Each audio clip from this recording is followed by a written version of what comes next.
महाराष्ट्रातला नक्षलवाद आणि माओवाद हद्दपार होण्याच्या दृष्टीनं एक पाऊल आता पुढे पडलेलं आहे। गडचिरोलीमध्ये नक्षलवाद्यांनी आत्मसमर्पण केलेलं आहे। नक्षली म्होरक्या भूपतीसह तब्बल 60 माओवाद्यांनी आत्मसमर्पण केलंय। मुख्यमंत्र्यांच्या उपस्थितीत हे आत्मसमर्पण झालेलं आहे। गडचिरोलीसाठी आज एक खूप मोठा दिवस असल्याचं मुख्यमंत्रीही म्हणाले। या माओवाद्यांच्या आत्मसमर्पणानंतर मुख्यमंत्र्यांनी हे वक्तव्य केलंय। आदिवासी समाजातले तरुण तरुणी भरकटले गेले असंही यावेळेला मुख्यमंत्री म्हणाले।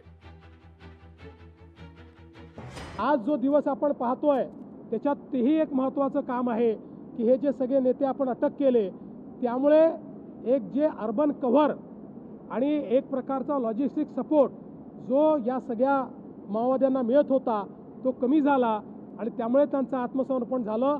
आता येत्या काळातली लढाई ही संविधान विरुद्ध या ठिकाणी शहरी माओवादी अशा प्रकारची आहे, पण संविधानच जिंकेल। डॉक्टर बाबासाहेब आंबेडकरांनी तयार केलेली व्यवस्थाच जिंकेल आणि या शहरी माओवाद्यांना आणि अराजकतावाद्यांना आम्ही पराजित करू हा विश्वास मी व्यक्त करतो।